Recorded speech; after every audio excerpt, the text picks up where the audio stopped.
ایک شخص کی بہن فوت ہو گئی. اسے جب دفنا کر وہ گھر واپس لوٹا تو اسے خیال آیا کہ رقم کی تھیلی بہن کو قبر میں اتارتے ہوئے اس کی قبر میں گر گئی تھی. چنانچہ وہ واپس آیا قبرستان اور بہن کی قبر کو کھودنے لگا. جب قبر کھودی تو اس کے سامنے ایک دہشت ناک منظر تھا. کیا دیکھتا ہے اس کی بہن کی قبر میں ہر طرف شعلے ہی شعلے ہیں. شدید آگ بھڑک چکی ہے اور اس کی بہن چیخو پکار کر رہی ہے. وہ یہ خوفناک اور دہشت ناک منظر دیکھ کر پریشان ہو گیا اور جیسے تیسے قبر کو بند کر کے واپس گھر آ گیا.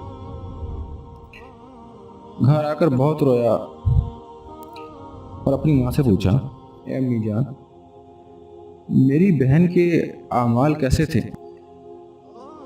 ماں نے پوچھا, بیٹا کیوں خیریت ہے, کیوں پوچھ رہے ہو؟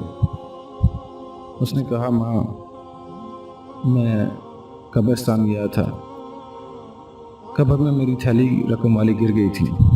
جب میں نے قبر کو کھودا, بہن کی قبر آگ سے پر تھی, آگ بھڑک رہی تھی اور میری بہن چیخو پکار کر رہی تھی.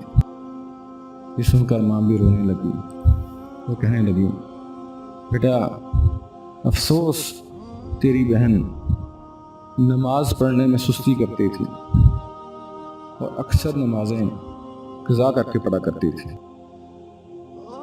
محترم ناظرین, دیکھا آپ نے کہ صرف نماز پڑھنے میں سستی کرنے والی, نماز کو وقت گزر جانے کے بعد پڑھنے والی کے ساتھ قبر میں یہ عذاب ہوا, تو ذرا سوچیں کہ جو ہمارے مسلمان بھائی, ہماری مسلمان بہنیں سرے سے نماز ہی نہیں پڑھتے,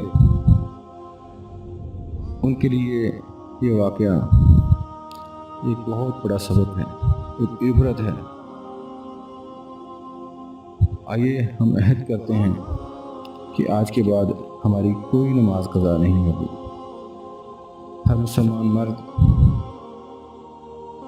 یہ عہد کرے کہ میں 5 نمازیں مسجد میں پہلی صف میں تکبیر اولیٰ کے ساتھ پڑھنے کی کوشش کروں گا, اور ہر اسلامی بہن بھی نیت کریں, پکی نیت کر لو کہ انشاءاللہ بلا وجہ میری کوئی نماز قضا نہیں ہوگی. آج کا پیغام نماز کے متعلق ہی تھا. اگر یہ پیغام آپ کو اچھا لگا تو اپنے دوست احباب کے ساتھ ضرور شیئر کریں کہ نماز کے حوالے سے ہم مسلمان بہت زیادہ غفلت کا شکار ہیں. شیئر کریں, ہو سکتا ہے کوئی اس سے عبرت حاصل کر لے اور نماز کی طرف لوٹ آئے اور آپ کے لیے صدقہ جاریہ بن جائے.